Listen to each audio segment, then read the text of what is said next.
আসসালামু আলাইকুম।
মিজানুর রহমান আজারি সাহেবের আগমন পটুয়াখালীর পক্ষ থেকে ফাউন্ডেশনের পক্ষ থেকে পরিষদের পক্ষ থেকে আজকে আমরা যে টপিকটা নিয়ে আলোচনা করব সেটা হচ্ছে আমরা যে জীবনে বিপদে পড়ি, আমরা বিপদে পড়লে আমাদেরকে উদ্ধার করে কে? আল্লাহ ছাড়া আমাদের বাঁচানোর কেউ আছে? উদ্ধার করার কেউ আছে? রক্ষা করার কেউ আছে? এজন্য বিপদে পড়লে আমরা চাইবো কার কাছে? আমাদের যাই দরকার হোক আমরা ফরিয়াদ করব কার কাছে? নাকি মাজারে যেয়ে চাবেন? মাজারে যেয়ে চাবেন? অনেকে তো মাজারে যেয়ে কপাল ঘষে, আছে না নাই? মাজারে যেয়ে সন্তান চায়, আছে? এই এলাকায় নাই, এই এলাকার লোকদের আকীদা খালেস আমি জানি।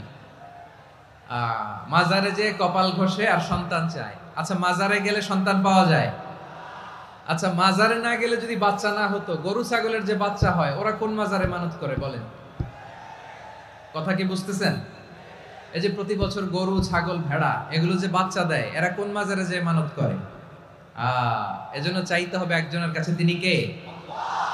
আমার প্রিয় পটুয়াখালীবাসী, মাজার জিয়ারত করা সুন্নাহ। আমরা মাজার জিয়ারত করব, আল্লাহ ওয়ালাদের কবরে যাব, আমরা সেখানে যে সালাম দিব, দোয়া করব, নিজের জন্য করব, কবরে শুয়ে থাকা মাইয়েতের জন্য করব, পুরো মুসলিম উম্মার জন্য করব। কিন্তু কবরে যিনি শুয়ে আছে ওই বাবার কাছে সন্তান চাওয়া যাবে? চাকরি চাওয়া যাবে? সফলতা চাওয়া যাবে? সফলতা দেয় কে? সবাই বলেন নাই, আওয়াজ করে বলেন, সফলতা দেওয়ার মালিক কে? এক কথাই রব্বুল আলামিন বলেন, ওয়া ইয়ামসাসকাল্লাহু বিদুররিন ফালা কাশিফা লাহু ইল্লা হু ওয়া ইয়ুরিদকা বিখাইরিন ফালা রাদ্দা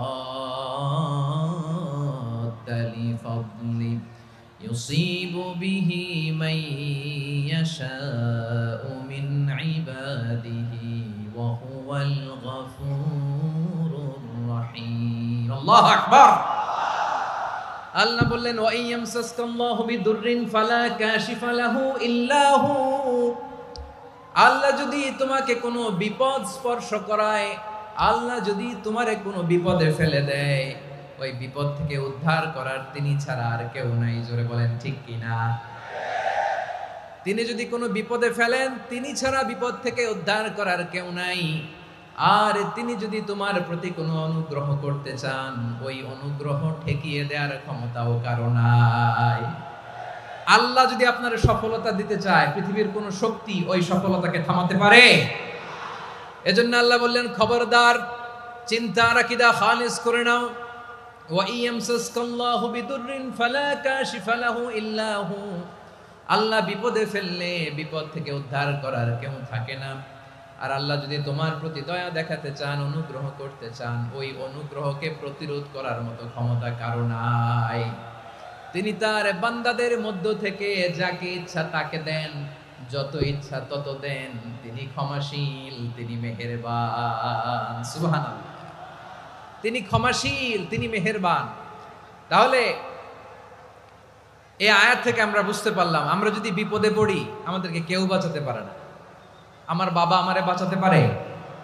হ্যাঁ? আমার মা আমাকে বাঁচাতে পারে?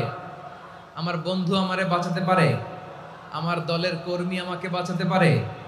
আমার পীর সাহেব আমারে বাঁচাতে পারে? আমার পটুয়াখালীর ভাইয়েরা খেয়াল রাখবেন, বাঁচাতে পারে এক মহান সত্তা, উদ্ধার করতে পারে এক মহান সত্তা। চিৎকার করে বলুন, তিনি কে?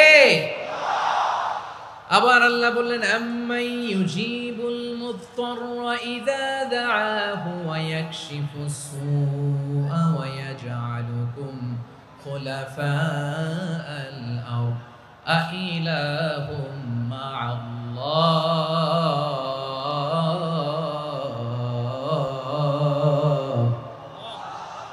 ক্বালিলাম মা তাযাক্কারুন। রব্বুল আলামিন বলেন, বিপদে পড়ে কাতর কণ্ঠে চিন্তাগ্রস্ত হয়ে যখন কেউ ফরিয়াদি হয়ে আল্লাহর ডাকে হাত তোলে, তখন এই ব্যক্তির ডাকে সাড়া দেয় কে? সবাই বলুন। কণ্ঠে বিপন্ন অবস্থায় আপনি যখন কেঁদে কেঁদে হাত তুলে আপনার দুঃখের কথা জানান, আপনি যখন ডাকেন তারে, তখন আপনার ডাকে সাড়া দেয় কে? আল্লাহ বলে, আমি সাড়া দেই। তোমাদের বিপদকে মুক্ত করে দেয় কে? ওই আল্লাহর সাথে কোন উপাস্য আছে নাকি? কিন্তু খুব অল্প সংখ্যক লোকই তোমরা উপদেশ গ্রহণ করো। কথাটা কার?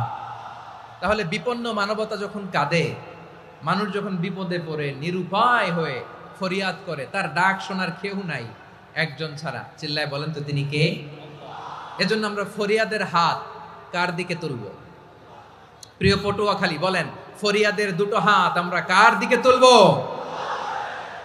এবং খেয়াল রাখতে হবে, মাথার সাথে সেট করে নিতে হবে, আল্লাহ ছাড়া আমাকে উদ্ধার করার কেউ নাই। এই পৃথিবীতে কেউ আপন না।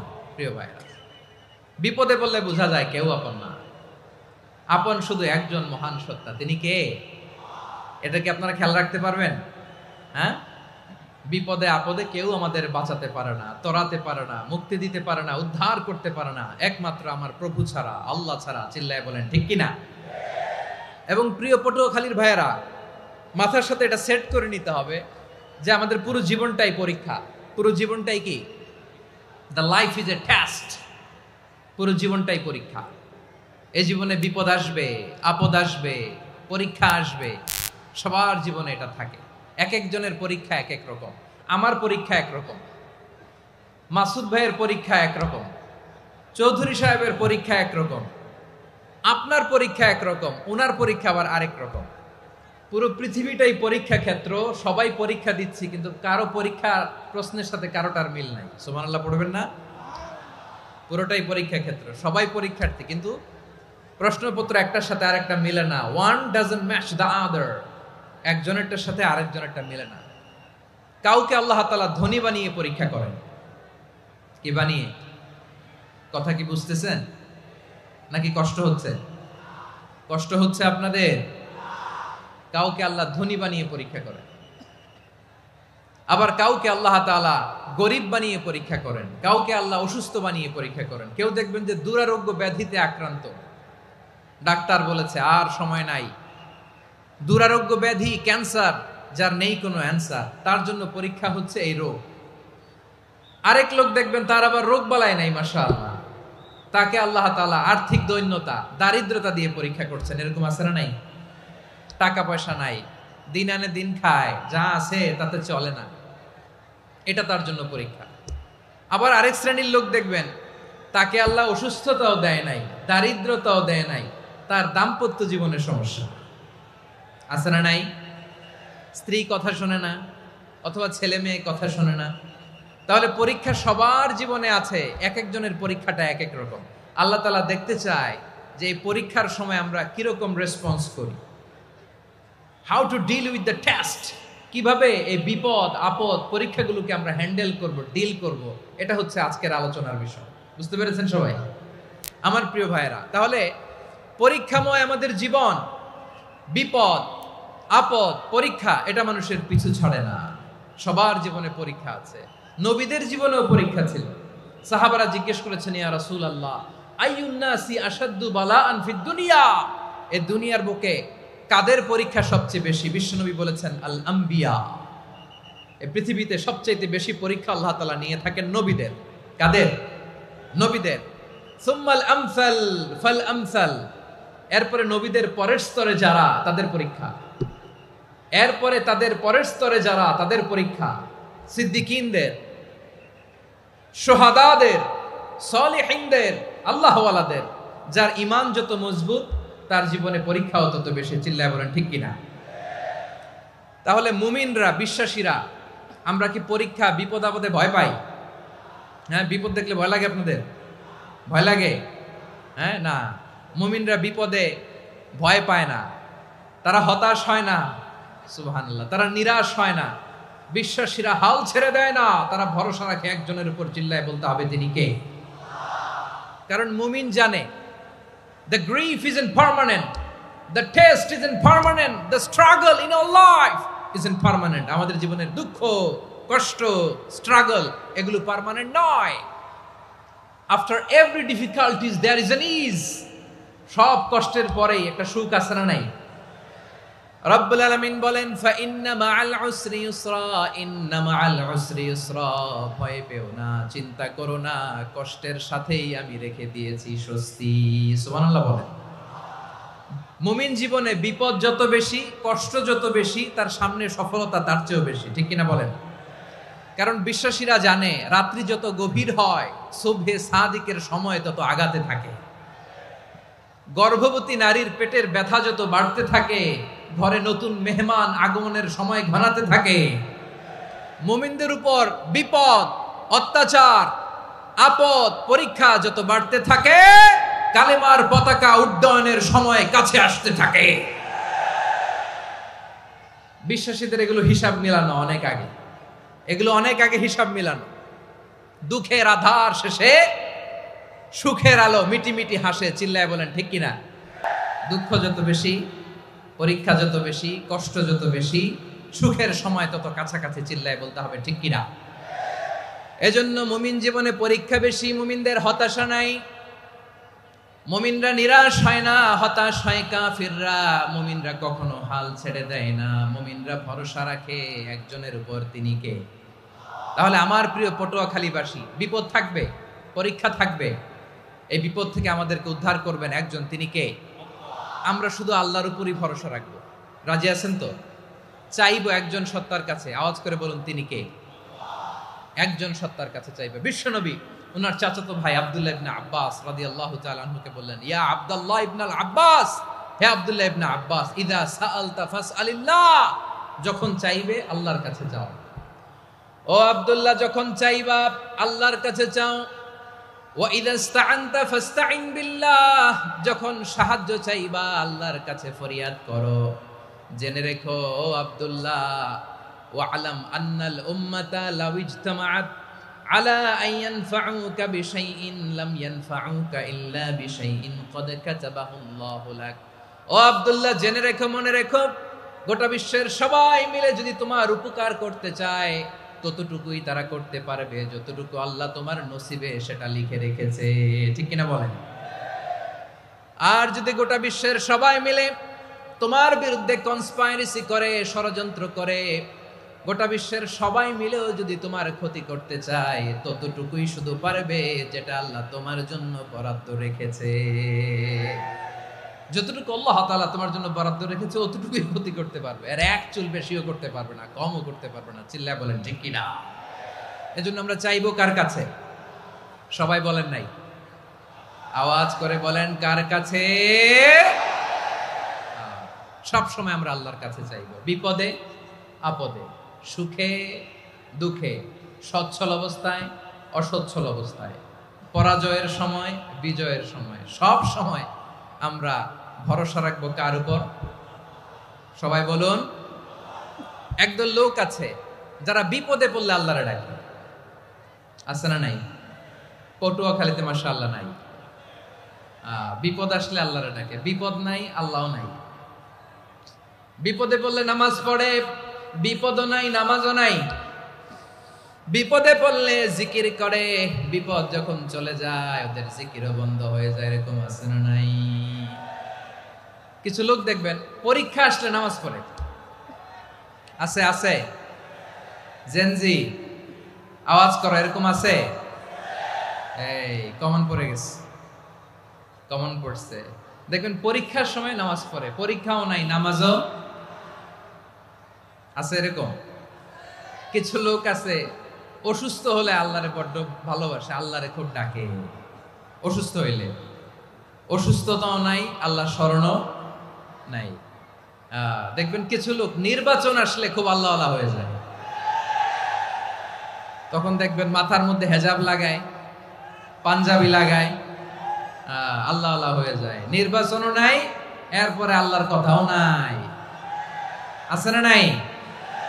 না, এরকম হওয়া যাবে না। সব সময় আমরা আল্লাহরে ডাকবো, বিপদে আপদে সব সময় ভরসা রাখবো আমরা একজনের উপর। আওয়াজ করে বলেন তিনি কে? এ কথায় আল্লাহ তাআলা আমাদের চোখে আঙ্গুল দিয়ে জানিয়ে দিলেন, ফাইদা রাকিবু ফিল ফুলকি দা'আবুল্লাহা মুখলিসিনা লাহুদ্দিন ফালাম্মা নাজ্জাহুম ইলাল বাররি ইযা হুম ইউশরিকুন। আল্লাহ বলে একদল লোক আছে, তারা যখন নৌযানে চড়ে, জলযানে চড়ে, সাগরের মধ্যে যখন জাহাজে চড়ে, লঞ্চে চড়ে, তারা যখন তুফানের সম্মুখীন হয়, তখন তারা আল্লাহরে বড্ড বেশি ডাকে, একান্ত ভাবে ডাকে, বিশুদ্ধ চিত্তে ডাকে।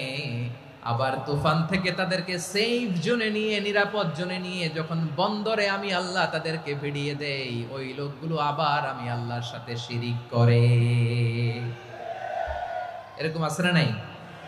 জাহাজে উঠছে, সাগরের মাঝখানে তুফান, ওই সময় দেখবেন আল্লাহ কারে কয়। এই কথা তো আপনাদেরকে বোঝানো সহজ, আপনারা তো নদীর দেশের মানুষ। লঞ্চে চড়েন নাই কারা কারা? দেখি, লঞ্চে চড়ছেন? হ্যাঁ, লঞ্চে চড়ে নাই এরকম একজনও নাই এখানে। আচ্ছা, লঞ্চে উঠছেন কে কে? দেখি।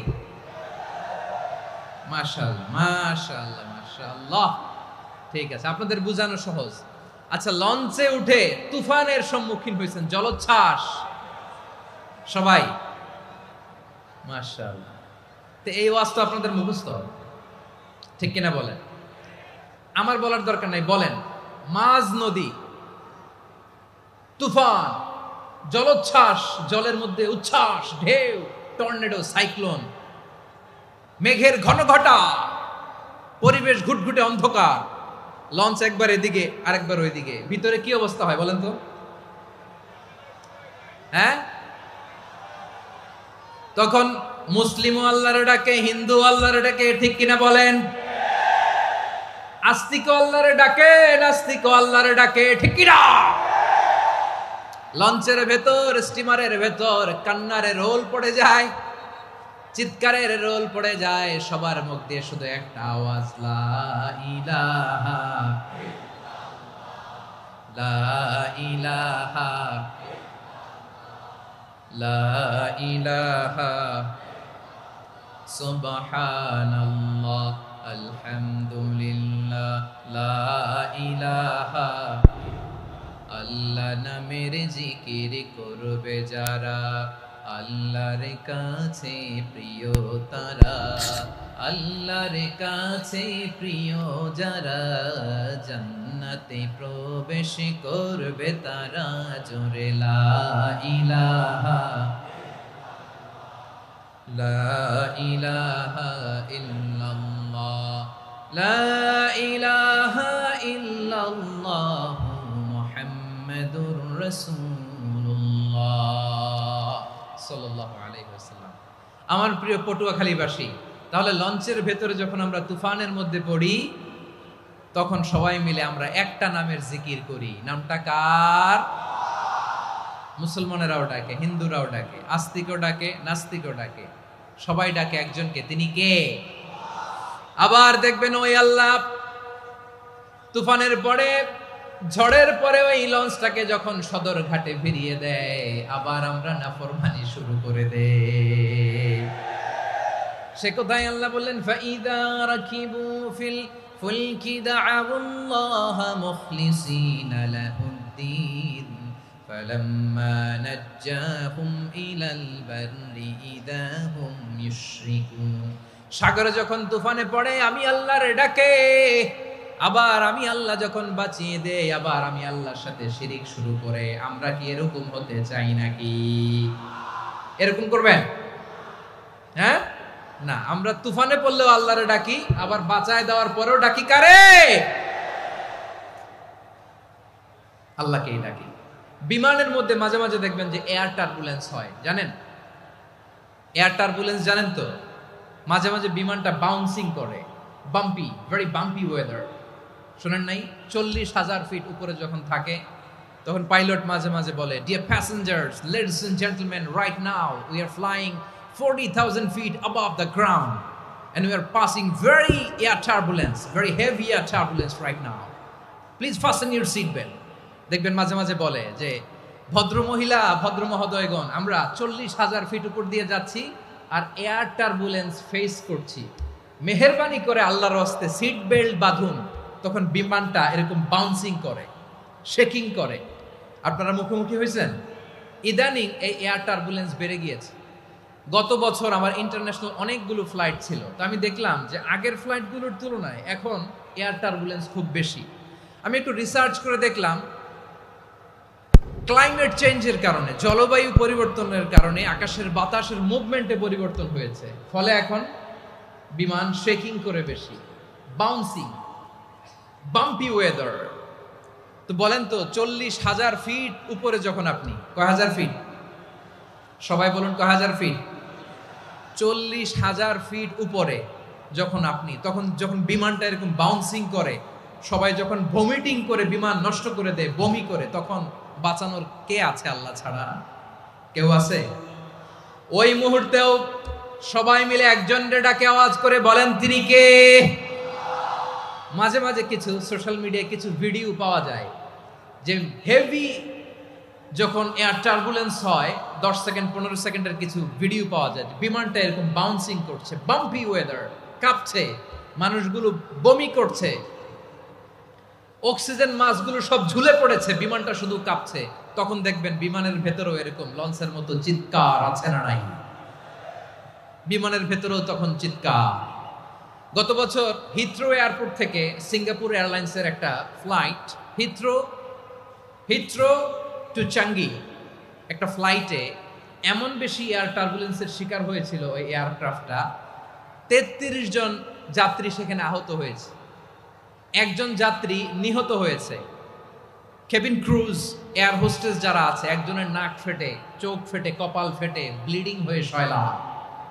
প্রিয় ভাইয়েরা, ওই 40,000 ফিট উপরে বিমানটা যখন কাঁপবে, তখন আমাদেরকে আল্লাহ ছাড়া আর কেউ বাঁচানোর আছে? এত আসতে বললে হবে? ওই কঠিন মুহূর্তে আমার বাবা আমারে বাঁচাতে পারে, আমার বন্ধু আমারে বাঁচাতে পারে। এই গ্রাউন্ডে, জমিনের বুকে আমার প্রোটোকল, আমার ক্ষমতা, আমার দাম্ভিকতা, কোনো কিছু আমারে বাঁচাতে পারে একজন ছাড়া। চিল্লায় বলতে হবে, তিনি কে?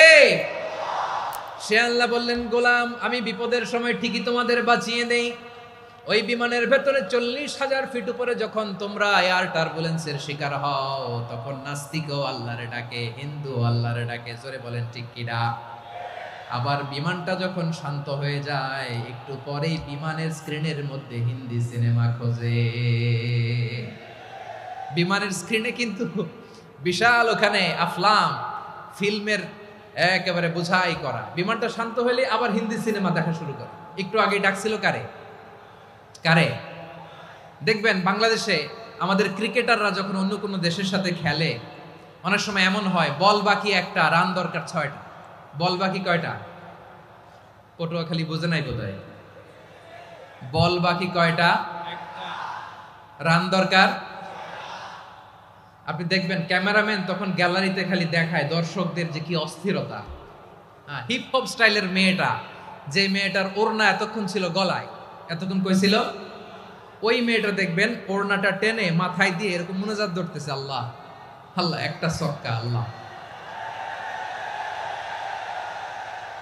আল্লাহ, আমার লাল সবুজের পতাকারে তুমি অপমানিত কইরো না আল্লাহ, ইন্ডিয়ার সাথে আমাদের খেলা আল্লাহ আল্লাহ, একটা ছক্কা, একটা একটা। পুরো পুরো খেলা জুড়ে এই মেয়ের ওড়না ছিল গলায়, কিন্তু যখন 1 বলে 6 রান দরকার ওড়না চলে আসছে কোথায়? মাথায়। আবার মুনাজাত আছে না নাই? ঠিকই বাংলাদেশের দামাল ছেলে এমন এক শট মারলো, বল চলে গেল স্টেডিয়ামের বাইরে, ছক্কা, জিতে গেলাম আমরা। পুরো স্টেডিয়াম জুড়ে চিৎকার, হই হুল্লোড়, মৌজ মাস্তি। যেই মেয়েটা মাথার মধ্যে ওড়না দিয়ে এতক্ষণ সুবহানাল্লাহ সুবহানাল্লাহ বলে আল্লাহর কাছে দোয়া করেছে, ওই মেয়ে এখন আবার ওড়না ফেলে দিয়ে নাচা শুরু করে দিয়েছে। তাহলে আল্লাহর ভয়, আল্লাহর প্রতি আস্থা, বিশ্বাস, ভালোবাসা, এটা কি ক্ষণিকের জন্য? মানে আমার যখন লাগবে তখন আল্লাহর ইউজ করবো নাকি? হ্যাঁ, বিপদে আপদে, সুখের সময় দুঃখের সময়, সচ্ছল অসচ্ছল অবস্থায় বিশ্বাসীরা ভরসা রাখে একজনের উপর। চিৎকার করে বলো পটুয়াখালী তিনি কে? সে আল্লাহ বললেন, গোলাম মনে করো না জাহাজ থেকে সদরঘাটে ভিড়িয়ে দিলাম তুমি নিরাপদ হয়ে গেছো, মনে করো না 40,000 ফিট থেকে সেফ ল্যান্ডিং এর পরে এয়ারপোর্টে নেমে গেলেই তুমি নিরাপদ হয়ে গেছো। ও মিয়া, বিপদ কি শুধু সাগরে আর আকাশে? ঘরের বিপদও, ঘরের ভেতরও বিপদ আসতে পারে কি পারে না? এজন্য সূরা মুলক আল্লাহ বললেন, আমিনতুম মান ফিস সামাই আন ইয়াখসিফা বিকুমুল আরদা ফাইযা হিয়া তামুর। তোমরা কি ভাবছো তোমরা নিরাপদ? সাগরের মধ্যে তুফান, আল্লাহ আল্লাহ ডাকলাম, সদরঘাটে যেয়ে পড়ছি, বাইসে গেছেন তো আপনি। আর পাবে আপনারে আল্লাহ? আল্লাহরে তো সাগরের মাঝখানে তো আল্লাহ আপনারে পাইছিল, আর তো পাবে না। আর পাবে আপনারে? আর আল্লাহ ধরতে পারবে আপনারে? ঘরের ভেতরও বিপদ দিয়ে আটকাতে পারে কে? 5 স্টার 7 স্টার হোটেলের ভেতরও আমাকে বিপদের মধ্যে ফেলে দিতে পারেন কে? আল্লাহ বললেন, তোমরা কি ভেবেছো তোমরা নিরাপদ? আমি চাইলে ল্যান্ডস্লাইডস, ভূমি ধস দিয়ে 1 লক্ষ 1 মুহূর্তে নিয়ে যেতে পারি। এক সুনামি দিয়ে থাপ্পড় মেরে 3 লক্ষ সাগরের ভেতরে ঢুকায় দিতে পারি। 1 সেকেন্ডও লাগে না আমার। أم أمنتم من في السماء أن يرسل عليكم حاصبا فستعلمون كيف نذير। আল্লাহ চাইলে আকাশ থেকে পাথর বৃষ্টি নাজিল করতে পারেন কি পারেন না? এই মুহূর্তে এখানে ভূমিকম্প দিতে পারেন কি পারেন না? আচ্ছা, ভূমিকম্প যখন হয় আমাদের কারো হুঁশ থাকে? আপনি মনে করছেন আমরা সাধারণ মানুষ, আমরা দৌড় দেই, আর প্রেসিডেন্ট প্রধানমন্ত্রী ওনারা বুঝি খাটে শুয়ে থাকে? কথা বুঝে নাই বোধহয়। ভূমিকম্প, আর্থকোয়েক যদি হয়, বাঁচার জন্য আমরা কি করি? হয় খাটের তলায়, ডাইনিং টেবিলের নিচে, উপরে শক্ত কিছু আছে এটার নিচে, অথবা ঘর থুইয়া দেও দৌড়। তো প্রধানমন্ত্রী উনি কি করে? প্রেসিডেন্ট উনি কি করে? হ্যাঁ, উনি খাটের মধ্যে যে শুয়ে থাকে নাকি? উনিও দৌড়, সাধারণ মানুষও দৌড়, প্রধানমন্ত্রীও দৌড়, বাড়িওয়ালাও দৌড়, ভাড়াটিয়াও দৌড়, সবাই দৌড়। নাকি ভাড়াটিয়ারা বাড়ি থুইয়া দৌড়, বাড়িওয়ালারা আর বেরোয় না? এরকম না। তাহলে যে কোনো মুহূর্তে ভূমিকম্প দিয়ে নাস্তানাবুদ করতে পারে কে? আমার প্রিয় ভাইয়েরা, আমরা নিরাপদ নই, আমরা তার দয়ায় বেঁচে আছি। কার দয়ায়? এজন্য আল্লাহ বললেন, গোলাম যে কোনো মুহূর্তে বিপদ দিয়ে তোমাদেরকে নাস্তানাবুদ করতে পারি। বিশ্বাসী বলে যদি নিজেকে দাবি করো, সব সময় ডাকতে হবে একজন সত্তাকে। বলেন তিনি কে? এই কথা ক্লিয়ার? এই সবগুলো উদাহরণ শেষে সবার কাছে ক্লিয়ার হয়েছে না যে বিপদ থেকে, আপদ থেকে, পরীক্ষা থেকে, ক্যালামিটি থেকে আমাদেরকে কেউ বাঁচাতে পারে না একজন সত্তা ছাড়া। আবারও বলেন তো তিনি কে? ক্লিয়ার? হ্যাঁ, সবাই বুঝতে পারছেন? আচ্ছা, এবার আমরা দেখি বিষ্ণু ইসা ইসলামের জীবনে বিপদ আপদ ছিল কিনা, উনি বিপদ আসলে কিভাবে ডিল করতেন, বিপদ আসলে কোন দোয়া পড়তে হয়, কিভাবে ফরিয়াদের হাত উত্তোলন করতে হয়, কিভাবে রবের দরবারে নতজানু হয়ে ফরিয়াদ করতে হয়, এটা জানার দরকার আছে না নাই? আসুন আমরা বিশ্বনবীর জীবনী থেকে দেখি বিপদ আসলে উনি কি করতেন। বিপদ আসলেই প্রথমে বিশ্বনবী সাল্লাল্লাহু আলাইহি ওয়াসাল্লাম একটা দোয়া পড়তেন। কি পড়তেন? তিনি পড়তেন ইন্না লিল্লাহি ওয়া ইন্না ইলাইহি রাজিউন। নিশ্চয় আমরা আল্লাহর জন্য, নিশ্চয় আমরা কার দিকে ফিরবো ভাই? আবার কার দিকে ফিরবো? আওয়াজ করে বলুন তো, আমরা এসেছি কার কাছ থেকে, আবারও ফিরে যাব কার কাছে? এজন্য বিশ্বনবী পড়ছেন ইন্না লিল্লাহি ওয়া ইন্না ইলাইহি রাজিউন। নিশ্চয় আল্লাহর জন্য, ওই আল্লাহর দিকেই আমরা ফিরে যাব। তারপরে বিশ্বনবী পড়তেন আল্লাহুম্মা আজুরনি ফি মুসিবাতি ওয়াখলুফ লি খায়রাম মিনহা। একসাথে প্রথমে পড়তেন ইন্না লিল্লাহি ওয়া ইন্না ইলাইহি রাজিউন, তারপর পড়তেন আল্লাহুম্মা আজুরনি ফি মুসিবাতি ওয়াখলুফ লি খায়রাম মিনহা, মানে আল্লাহ এই যে আমি বিপদে ধৈর্য ধারণ করলাম এটার সব তুমি আমারে দাও, আর যেটা হারালাম এর চেয়ে ভালো কিছু দিয়ে মেকআপ করে দিও, ভালো কিছু দিয়ে বদল করে দিও। সুবহানাল্লাহ পড়েন। তাহলে বিপদ আসলে আমরা কি পড়ব? কথা বলেন। এই যে আমি শুয়েছিলাম, নাশিদ গাচ্ছিল ওরা, এদেশে পরস্পরে দেখা হলে দেয় সালাম, এদেশে আমজনতার হৃদয় জুড়ে পাকালাম, এদেশে বিপদ এলে সর্বজনে সর্বক্ষণে দোয়া পড়ে ইন্না লিল্লাহ। কি পড়ে? সুবহানাল্লাহ সুবহানাল্লাহ সুবহানাল্লাহ সুবহানাল্লাহ। এদেশে আজান শুনে সূর্য ওঠে শহর গ্রামে, এদেশে আজান শুনে সূর্য ডুবে সন্ধ্যা নামে, এদেশে সকল কাজে সবাই বলে বিসমিল্লাহ, এদেশে ভালো কিছু দেখে শুনে হাসি মুখে সবাই বলে মাশা আল্লাহ। সুবহানাল্লাহ পড়েন। তাহলে বিপদ এলে আমরা কি পড়ি? কথা বুঝলে সবাই উত্তর দিতে হবে, বিপদ এলে কি পড়ি? তাহলে বিপদ এলেই আমরা এখন থেকে ইন্না লিল্লাহ পড়ব, নাকি হাই হুতাশ করবেন? একদল আছে হাই হুতাশ করে, হায় আল্লাহ রে মোর কি হইল রে, মুই কি হরমু রে, মুই কমবে জামু রে, আছে না নাই? এরকম বিলাপ করতে নিষেধ করেছেন বিশ্বনবী। কি করব, কই যাব, কি হবে, হায় হায়, এরকম হাহুতাশ আছে না নাই? বিশ্বাসীরা হাহুতাশ করে না, তারা ইন্না লিল্লাহ পড়ে। কি পড়ে মনে থাকবে?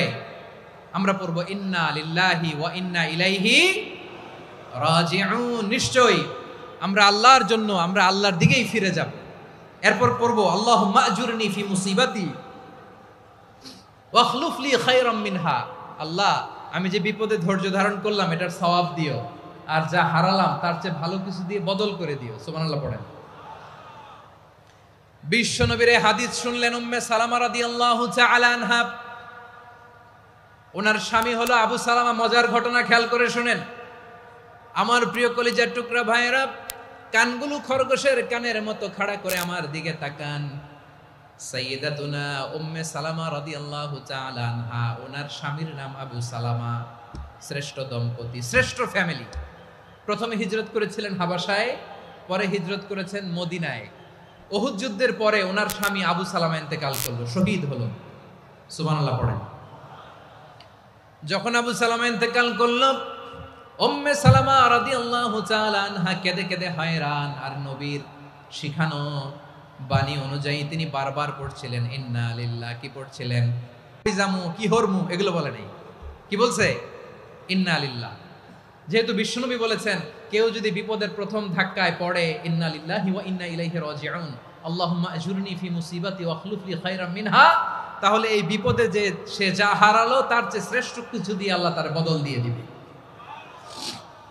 এই হাদিস শুনে উম্মে সালামা রাদিয়াল্লাহু তাআলা আনহা ওনার প্রাণ প্রিয় স্বামী আবু সালামার ইন্তেকালের পরে চোখের পানি ছাড়ে আর পড়ে ইন্না লিল্লাহি ওয়া ইন্না ইলাইহি রাজিউন। আল্লাহুম্মা আজুরনি ফি মুসিবাতি ওয়াখলুফনি খায়রাম মিনহা। বারবার এই দোয়া পড়ে চোখের পানি ছাড়ে, এই দোয়া পড়ে চোখের পানি ছাড়ে, আর মনে মনে বলে আবু সালামার মতো ভালো মানুষ মদিনাতে নাই, আবু সালামার চেয়েও ভালো মানুষ মদিনাতে নাই, তার চেয়ে ভালো মানুষ কি করে আল্লাহ তাআলা আমারে দিবে, তার চেয়ে ভালো মানুষ তো আমি মদিনাতে দেখি না। চোখের পানি দিয়ে বুক ভাসায় আর নবীর হাদিসের উপর আমল করে পড়ে ইন্না লিল্লাহি ওয়া ইন্না ইলাইহি রাজিউন, ইন্না লিল্লাহি ওয়া ইন্না ইলাইহি রাজিউন। পড়তে পড়তে চোখের পানি ছাড়ে আর চিন্তা করে বিশ্বনবী বললেন, এই দোয়া পড়লে যেটা হারালাম তার চেয়ে ভালো কিছু দিয়ে আল্লাহ পুরস্কার দেয়। আবু সালামের চেয়ে ভালো মানুষ মদিনার মধ্যে আর কে হতে পারে? কি আজীব তামাশা, কি অবাক করা ঘটনা। কিছুদিন পরে দেখা গেল সাইয়্যিদুল মুরসালিন রাহমাতাল লিল আলামিন স্বয়ং বিশ্ব নবী উম্মে সালামাকে বিয়ের প্রস্তাব পাঠিয়েছে। স্বয়ং বিশ্ব নবী উম্মে সালামা রাদিয়াল্লাহু তাআলা আনহাকে বিয়ের প্রস্তাব পাঠিয়েছেন। উনি রাজি হয়ে গেলেন, বিয়ে হয়ে গেল, উনি হয়ে গেলেন উম্মুল মুমিনিন, আমাদের মা, পুরো মুসলিম উম্মার মা। চিৎকার করে বলেন আল্লাহু আকবার। তাহলে আমার প্রাণপ্রিয় ভাইয়েরা, বিপদে পড়লে আমরা পড়বো ইন্না লিল্লাহি ওয়া ইন্না ইলাইহি রাজিউন, আল্লাহুম্মা আজুরনি ফি মুসিবাতি ওয়াখলুফনি খায়রাম মিনহা। পড়বেন? পড়বেন না? যারা যারা বিপদ আসলে এই দোয়াটা পড়বেন এখন থেকে আওয়াজ করে ইনশাআল্লাহ বলেন। যা হারাইছেন তার চেয়ে শ্রেষ্ঠ জিনিস দিয়ে বদলা দিবে কে? বিশ্বাস হয়? একটু সন্দেহ লাগে মনে হয়, একটু সন্দেহ আছে? যাদের বিশ্বাস হবে তাদের কি আল্লাহ উত্তম বদলা দিবে, ঠিক কিনা বলেন? তাহলে বিপদে পড়লেই প্রথমে আমরা এটা পড়ব। দোয়াগুলো যদি এখন মুখস্থ না হয়, এই যে রেকর্ডিং হচ্ছে, পেয়ে যাবেন, কালকেই পেয়ে যাবেন, শুনে শুনে মুখস্থ করবেন। আমার মায়েরা, আমার বোনেরা, আপনাদের জন্য 3টি মাঠের অ্যারেঞ্জমেন্ট করা হয়েছে, আমি জানি। আপনারাও এই দোয়াগুলো পড়বেন, আপনার স্বামীকে শেখাবেন, সন্তানকে শেখাবেন, আপনার পুরো পরিবারটাকে জান্নাতের টুকরো বানিয়ে দিবে কে? তাহলে বিপদ আসলে প্রথমে কি পড়তে হবে এটা জেনে গেলাম। এরপরে বিপদ আসলে নিজেকে কি করে আল্লাহর কাছে সঁপে দিতে হয় এটাও জানার দরকার আছে না নাই? বিপদে প্রথমে ইন্নালিল্লাহ করলাম, ধৈর্য ধারণ করলাম, বিপদ থেকে উদ্ধারের সর্বোচ্চ চেষ্টা করলাম। আমার কাজ যখন শেষ, তখন আমি আমার এই বিষয়টা আল্লাহর কাছে সঁপে দিব। কার কাছে সুপর্দ করব? কার কাছে? বিপদে বললে কেমন করে নিজেকে আল্লাহর কাছে সঁপে দিতে হয়, আসুন সাইয়েদনা ইব্রাহিম আলাইহিস সালামের জীবনী থেকে জানি। আল্লাহর খলিল ইব্রাহিম আলাইহিস সালাম আমাদের মতো সমাজ ব্যবস্থা পায় নাই। আমরা জন্মের পরে আমাদের কানের ভেতরে আজান দিয়েছে কে? একামত দিয়েছে কে? আমাদের বাপদাদারা আমাদের কানে আজান দিয়েছে কি দেয় নাই? আমাদের জন্মের পরেই তো আজান, একামত, বাড়ির পাশে মসজিদ, প্রতিদিন আজান, জুমার খুতবা, প্রতি মাসে মাসে তাফসিরুল কোরআন মাহফিল, মসজিদ, মিনারা, অভাব নাই, ঠিক কিনা বলেন? আপনি যেই সুন্দর ইসলামিক এনভায়রনমেন্ট পেয়েছেন, আমাদের ইব্রাহিম খলিল উনিও কি এরকম পেয়েছিলেন? হ্যাঁ, উনি জন্মের পর পরে ওনার কানে আজান দিছে কেউ? আমার প্রিয় ভাইরা, আগা গোড়া একটা শিরকি পরিবেশ উনি জন্মগ্রহণ করেছেন। উনি ছাড়া ওই তল্লাটে একজনও আল্লাহর উপর বিশ্বাসী নাই। কল্পনা করতে পারেন? গোটা তল্লাটে, গোটা দেশে বিশ্বাসী মুমিন, আল্লাহর উপর বিশ্বাস স্থাপনকারী কয়জন? সবাই বলেন কয়জন? বাকি সব মুশরিক। বাকি সব মুশরিক নিজের সাথে নিজে শক্ত বোঝাপড়া করে, অ্যানালজি করে, সেলফ কনভারসেশন করে উনি মহা সত্যের সন্ধান পেয়েছে। উনি আকাশের তারা দেখে ভাবে মনে হয় এটাই আমার খোদা, পরে দেখে তারা নাই, মনে মনে বলে না তাইলে এটা না। আবার চাঁদ দেখে বলে চাঁদটা বড় মায়া লাগে, মনে হয় এটাই আমার রব, পরে দেখে চাঁদও নাই, কয় না এটা না। এরপরে দ্বিপ্রহরের জলজলে সূর্যটা খাঁ খাঁ করে গোটা পৃথিবীটারে রৌদ্র দিয়ে তাতিয়ে রাখে। তিনি ভাবলেন মনে হয় এটাই আমার রব, কারণ এটাই তো সবচেয়ে বড়। কিন্তু বিকেল বেলা ওই সূর্যটাও যখন চলে যায়, সাইয়েদনা ইব্রাহিম বলে না এটাও তো নাই, আমার খোদা যদি আমারে ছেড়ে চলে যায়, বিপদে পড়লে আমারে উদ্ধার করবে কে? এভাবে নিজের সাথে অ্যানালজি, সেলফ কনভারসেশন করতে করতে করতে তিনি মহা সত্যের সন্ধান পেয়েছেন। সুবহানাল্লাহ পড়েন। সব শেষে তিনি ডিসিশন নিয়ে ঘোষণা দিলেন, ইন্নী ওয়াজ্জাহাতু ওয়াজহিয়া লিল্লাযী ফাতারাস সামাওয়াতি ওয়াল আরদা হানিফান ওয়া মা আনা মিনাল মুশরিকিন। নিশ্চয় আমি এমন সত্তার দিকে মনোনিবেশ করলাম, মুখাপেক্ষী হলাম যিনি আকাশ বানিয়েছেন, জমিন বানিয়েছেন, আমি মুশরিক নই। সুবহানাল্লাহ। পারতেন? আপনি পারতেন? কেউ নাই, লক্ষ লক্ষ মুশরিক, আপনি একা। ওনার মতো এরকম বিচক্ষণতা দিয়ে আল্লাহরে খুঁজে পাইতে পারতেন আপনি? কি নবী ছিল, আল্লাহকে খুঁজে পেয়েছে। যখন আল্লাহর ইবাদত শুরু করলো, এই কথা ছড়ায় পড়লো চারদিকে। নমরুদ সাইয়েদনা ইব্রাহিমকে ডেকে পাঠালেন।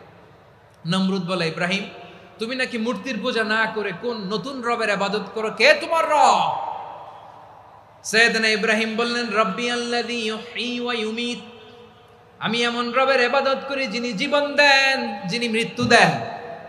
নমরুদ বলে, তাই নাকি? তোমার রব জীবন দেয়, মৃত্যু দেয়, আর এটা তো আমি দেই। আমিও তো জীবন দেই, আমিও তো মৃত্যু দেই। সাইয়েদনা ইব্রাহিম বললেন, কেমন করে তুমি জীবন দাও, মৃত্যু দাও, একটু দেখাও তো। নমরুদ জেলখানা থেকে দুজন কয়েদিকে ডেকে আনলো। কয়েদি এনে অর্ডার করলো, একটাকে এখনই শিরোচ্ছেদ, হেড অফ, ডেথ পেনাল্টি, মৃত্যুদণ্ড দেয়া হলো। ফিনকি দিয়ে রক্ত বেরোলো। নমরুদ বলে, দেখো, দুজনকে ধরে আনলাম, একজন কয়েদিকে দিলাম ডেথ পেনাল্টি, মৃত্যুদণ্ড, ওরে মৃত্যু দিলাম। আরেকজন যে দাঁড়িয়ে আছে, চাইলে ওরেও আমি মৃত্যুদণ্ড দিতে পারি, কিন্তু না, ওরে আমি দিব না, ওরে আমি বাঁচাইয়া দিলাম, ছেড়ে দিলাম, মানে জীবন দিলাম। দেখো ইব্রাহিম, তোমার চোখের সামনে একজনরে মৃত্যু দিলাম, আর একজনরে জীবন দিলাম। আপাত দৃষ্টিতে তাই তো, একজনরে তো জীবন দিল, আরেকজনরে মৃত্যু দিল। সাইয়েদনা ইব্রাহিম এবার বিপাকে পড়ে গেলেন।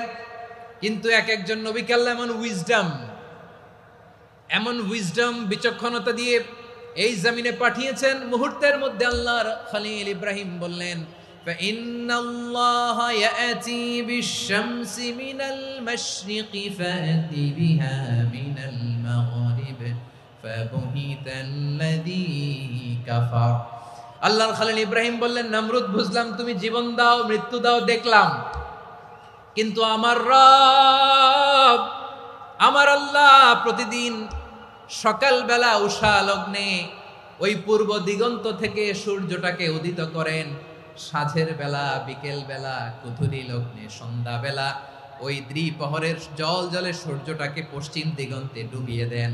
মানে সকালবেলা পূর্ব দিক থেকে উদিত করা সূর্যটাকে পশ্চিম দিকে বিকেলে তিনি ডুবিয়ে দেন। তুমি যদি পারো ওই সূর্যটাকে পশ্চিম দিক থেকে উদিত করে পূর্ব দিকে ডুবিয়ে দাও।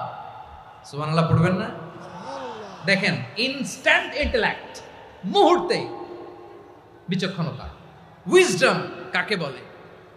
নমরুদ পারবে? নমরুদের বাপ পারবে? ওর দাদা, ওর 14 গোষ্ঠী, গোটা বিশ্বের সব ক্ষমতাধর রাষ্ট্রনায়করা একসাথে হলে পারবে?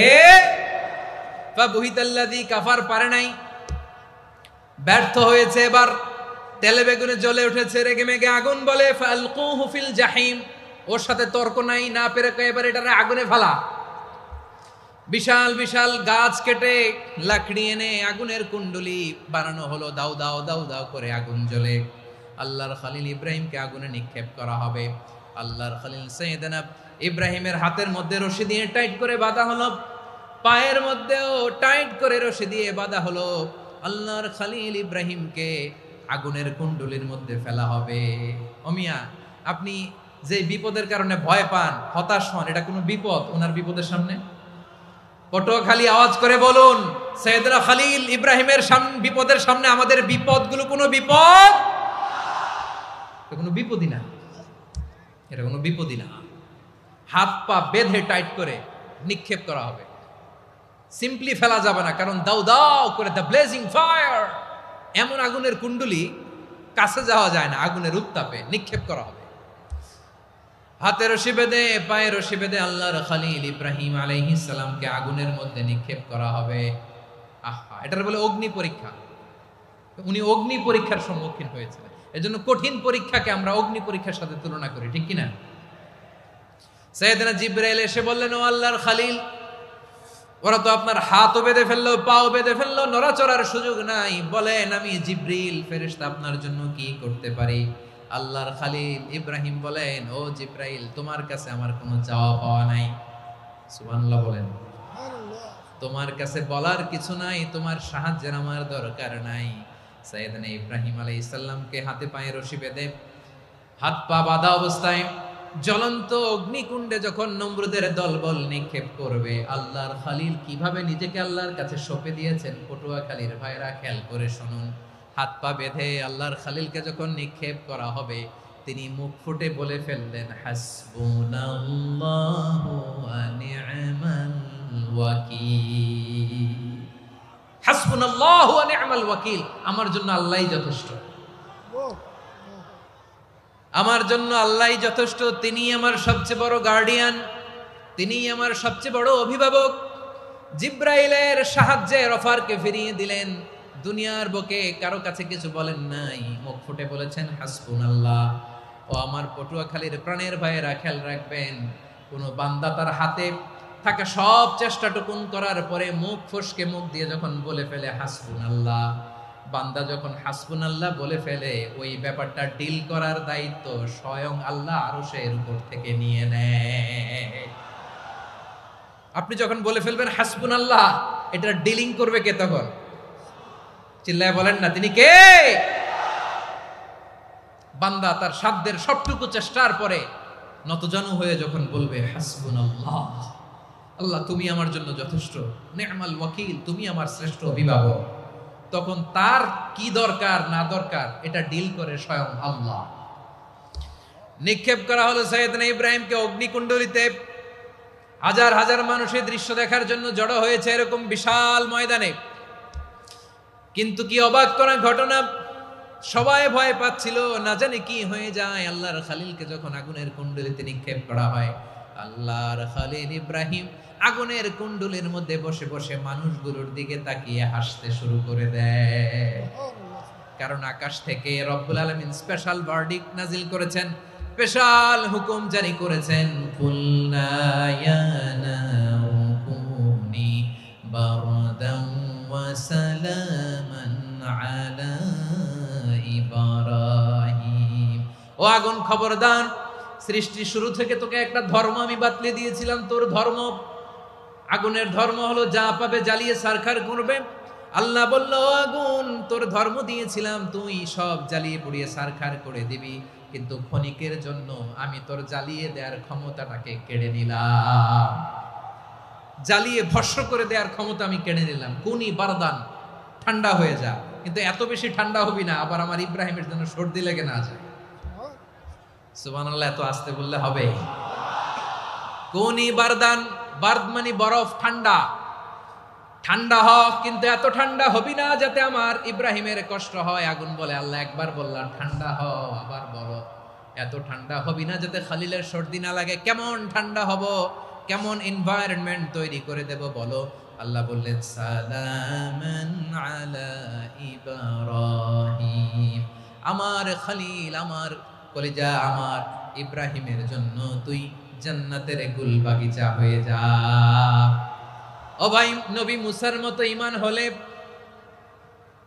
রাস্তা হবে সাগর জলে, নবী ইউসুফের মতো ঈমান হলে একে একে দরজা খোলে। নবী ইব্রাহিমের মতো ঈমান যদি আজও থাকে বিদ্যমান, অগ্নিকুণ্ডে দেখতে পাবে খুবসুরত এক ফুল ভাগা। কুলনা ইয়া নারু কুনি বারদান ওয়া সালামান আলা ইব্রাহিম। বান্দা যখন মুখ দিয়ে বলে হাসবুনাল্লাহ,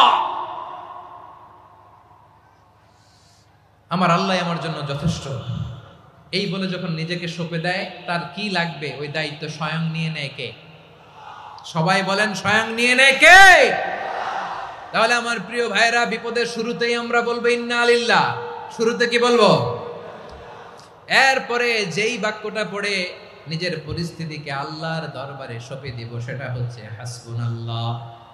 সেটা কি? বিষ্ণু বলেন, লা ইয়াজালু লিসানুকা রাতাবান মিন যিকরিল্লাহ, সব সময় আল্লাহর স্মরণ দিয়ে, জিকির দিয়ে জিহ্বাটারে সিক্ত রাখো। আর শয়তানু জাসিমুন আলা কলবি ইবনে আদম, শয়তান বনি আদমের কলবে খামচি মেরে বসে থাকে। ফাইদা যাকারাল্লাহ খালাসা, মানুষ যখন আল্লাহর স্মরণ করে জিকির করে, শয়তান দৌড়ে পালায়। ওয়া ইদা গাফালা ওয়াসওয়াসা, যখনই বনি আদম গাফেল হয় তখনই শয়তান তার হৃদয়ে ওয়াসওয়াসা দেয়। এজন্য বিপদে পড়লে ইন্না লিল্লাহ নিজের সব টুকুন করার পরে, নিজের রোল প্লে করার পরে নিজেকে আমরা কি বলে সঁপে দিব? সবাই বলেন, সবাই বলতে হবে, আরো জোরে বলে। মনে থাকবে, বিপদে পড়লে প্রথমে ইন্না লিল্লাহ, এরপরে নিজেকে যখন সঁপে দিব তখন হাসবুনাল্লাহ। এরপরে কঠিন বিপদে যখন বিশ্বনবী পড়তেন তখন কি করতেন? এমন বিপদ মাঝে মাঝে হয় না, দেয়ালে পিঠ থেকে যায়, চোখে মুখে অন্ধকার, কি করব দিশা খুঁজে পাই না, এরকম হয় কখনো? হ্যাঁ, আপনাদের হয়? হয় না? তো জান্নাতে আছেন আপনারা। হয় হয় এরকম হয়েছে না যে দেয়ালে পিঠ থেকে গেছে, চোখে মুখে অন্ধকার, কই যাব, কি করব, বাঁচানোর কেউ না, এরকম হয়েছে কখনো আপনাদের? যদি হয় তাইলে এটার সলিউশন বলবো, না হইলে তো এগুলো বলে লাভ নাই। হয় হয় হয় বিশ্বনবী এরকম কঠিন বিপদে পড়েছেন জীবনের কিছু কিছু মুহূর্তে। ওই মুহূর্তে বিশ্বনবী স্পেশাল দুইটা দোয়া পড়তেন। এই দোয়াগুলো আপনাদেরকে জানিয়ে দেয়। বিশ্বনবী বলেন, কঠিনতম বিপদে যখন পড়বা, দেয়ালে পিঠ থেকে যায়, চোখে মুখে অন্ধকার, বাঁচার কোনো উপায় নাই, তখন পড়বা লা ইলাহা ইল্লা আনতা সুবহানাকা ইন্নী কুনতু মিনাজ জালিমিন। আল্লাহ, তুমি ছাড়া কোনো ইলাহ নাই, তুমি পবিত্র, নিশ্চয় আমি জালিমদের অন্তর্ভুক্ত। সুবহানাল্লাহ বলেন। এই দোয়া সাইয়েদনা ইউনূস আলাইহিস সালাম পড়েছিলেন যখন মাছের পেটে ছিলেন। কিসের পেটে? এবং অনেক মুফাসসিরিন ইকরাম বলেছেন, অনেক আহলুল ইলমরা বলেছেন, এটা হচ্ছে ইসমে আজম। ইসমে আজম এমন দোয়া যেটা দিয়ে দোয়া করলে আল্লাহ দোয়া কবুল করে, কিন্তু এটা কোনটা, এটা নিয়ে ইখতিলাফ আছে। কোন কোন আহলুল ইলম বলেন এই লা ইলাহা ইল্লা আনতা সুবহানাকা ইন্নী কুনতু মিনাজ জালিমিন, এটা হচ্ছে ইসমে আজম। সাইয়েদনা ইউনূস আলাইহিস সালাম পড়েছেন। আপনারা পড়েননি? তুফান হইলে পড়েন না? আমাদের এলাকায় তো এটা খুব, এটার উপর ব্যাপক আমল আছে। পটুয়াখালীতে কি অবস্থা বলেন? পড়েন পড়েন পড়েন পড়েন। একটা গল্প শুনেছিলাম, পাক হানাদার বাহিনী যখন বাংলাদেশে অ্যাটাক করত, ৭১ সালের ঘটনা বলতেছে, আমরা তো দেখি নাই, শুনছি আর কি। ৭১ যদি দেখতাম এতদিনে রাজাকার হয়ে যেতাম। আল্লাহ আমাদেরকে বাঁচাই দিছে, আল্লাহর মেহেরবানি, ঠিক কিনা বলেন? মন মতো হইলে মুক্তিযোদ্ধা, মন মতো না হইলে রাজাকার। কত কিছু দেখলাম এই শাহবাগের বুকে। আল্লাহ, ৭১ সালে দেখি নাই, আমরা শুনেছি, পাক হানাদার বাহিনী জিজ্ঞেস করত মুসলিম না অমুসলিম চেক করার জন্য, বলতো কালেমা বল, কালেমা বাতাও। তো যারা কালেমা বলতে পারতো পাকিস্তানি বাহিনী নাকি ওদেরকে ছেড়ে দিত, শুনেছি। তো একজনকে, এক বাঙালিরে পেয়ে তার মাথার মধ্যে বন্দুকের নল ধরে বলতেছে কালেমা বল, সালে কালেমা বাতা, কালেমা বল। তো ভয়ের চোটে এই দোয়া পড়া শুরু করছে। ও পড়তেছে লা ইলাহা ইল্লা আনতা সুবহানাকা ইন্নী কুনতু মিনাজ জালিমিন। পাকিস্তানি বলে সালে ইয়ে তো মুসিবত কা কালেমা है। বাঙালি কয় হাম তো ভি মুসিবত মে হ্যাঁ। পাকিস্তানি বলে বেটা কোন দোয়া বললি, এটা তো মুসিবতের কালেমা। কয় আমিও তো মুসিবতে আছি, আমার মাথার মধ্যে বন্দুক ধরে তুমি আমার কালেমা জিজ্ঞেস করো, এখন কোনটা কালিমা আর কোনটা কি দোয়া, আমার হুশ আছে নাকি? প্রিয় ভাইরা, আসলে এটা দুআউল মুসিবা, বিপদে পড়লে এ দোয়া পড়তে হয়। লা ইলাহা ইল্লা আনতা সুবহানাকা ইন্নী কুনতু মিনাজ জালিমিন, এটা পড়বেন আপনারা। এই দোয়া পড়ে সাইয়েদনা ইউনূস আলাইহিস সালাম মাছের পেট থেকে রক্ষা পেয়েছিলেন। রক্ষা করেছিল কে? তুমি ইউনূস নবীরে যখন খাইলো মাছেতে গিলিয়া, ফেরেশতা পাঠাইয়া দিলে ইসমে আজম দিয়া। প্রাণে ছিল যাহার ভয় সেথা পাইল আশ্রয়, প্রাণে ছিল যাহার ভয় সেথা পাইল আশ্রয়। মাছের পেট হতে সে যে পেল পরিত্রাণ। আল্লাহু আল্লাহু তুমি জাল্লে জালালুহু, শেষ করা তো যায় না গে তোমার গুণগান। আল্লাহু আল্লাহু, সুবহানাল্লাহ পড়েন। লা ইলাহা ইল্লা আনতা সুবহানাকা ইন্নী কুনতু মিনাজ জালিমিন। বিশ্বনবী বললেন, দেয়ালে পিঠ থেকে গেলে, চোখে মুখে অন্ধকার, বাঁচার কোনো উপায় নাই, তখন এই দোয়াটা পড়তে হবে। এই দোয়া পড়ে আল্লাহর কাছে ফরিয়াদ করলে বিপদ মুক্ত করবেন কে? কেন এই দোয়াটা আল্লাহর কাছে বড্ড প্রিয় জানেন আমার ভাইয়েরা? কারণ এই দোয়ার মধ্যে 3টা জিনিস আছে। আমি যেরকম আঙ্গুল উঁচু করেছি এরকম করেন তো। তিনটা, কয়টা? তিনটা। 1 নম্বরে হচ্ছে তাওহীদ, 2 নম্বরে তাসবিহ, 3 নম্বরে তাকরীর। আই রিপিট, আবারও বলছি, 1 নম্বরে তাওহীদ, 2 নম্বরে তাসবিহ, 3 নম্বরে তাকরীর। এ দোয়াটা আল্লাহর কাছে এত পছন্দনীয় কারণ এ দোয়ার প্রথম অংশে আছে তাওহীদ, আল্লাহর একত্ববাদের ঘোষণা। লা ইলাহা ইল্লা আনতা, ও আল্লাহ আপনি ছাড়া কোনো ইলাহ নাই, উপাস্য নাই। এই কথা বললে আল্লাহ বড্ড খুশি হয়ে যায়, সুবহানাল্লাহ পড়েন। এ দোয়ার দ্বিতীয় অংশে আছে তাসবিহ, মানে আল্লাহর প্রশংসা, প্রশংসা সূচক বাণী। সুবহানাক সুবহানাক সুবহানাক, ও আল্লাহ আমি আপনার পবিত্রতা ঘোষণা করছি, সুবহানাক। এই কথা শুনলেও আল্লাহ খুশি হয়ে যায়, সুবহানাল্লাহ পড়েন।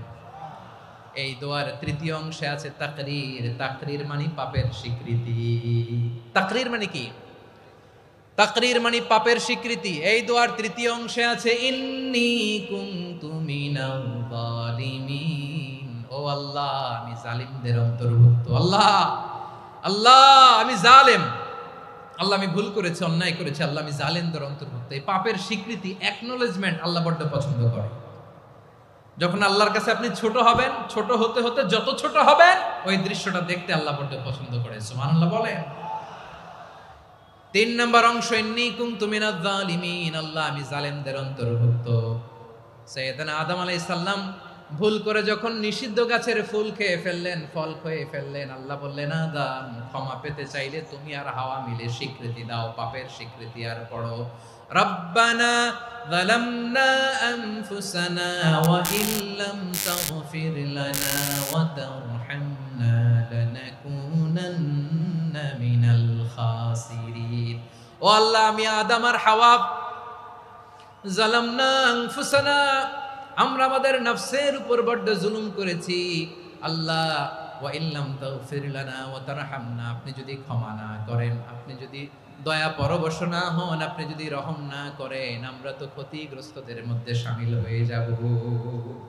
এই দোয়া করার সাথে সাথে সাইয়েদনা আদম আর হাওয়া আলাইহিস সালামকে ক্ষমা করে দিলেন কে? তাহলে এই দোয়ার 3 নম্বর অংশ তাকরীর, এটা আল্লাহ বড্ড পছন্দ করে। আমার কলিজার টুকরা ভাইয়েরা, গুনাহ করে শিকার যেতে হবে, এটা আল্লাহ ভালোবাসেন।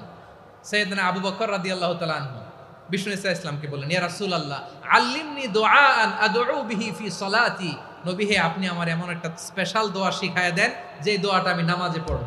নবী বললেন, তাহলে তুমি পড়ো আল্লাহুম্মা ইন্নী যালামতু নাফসি যুলমান কাসীরান ওয়া লা ইয়াগফিরুয যুনুবা ইল্লা আনতা ফাগফিরলি মাগফিরাতাম মিন ইনদিকা ওয়ারহামনি ইন্নাকা আনতাল গফুরুর রহিম। সুবহানাল্লাহ।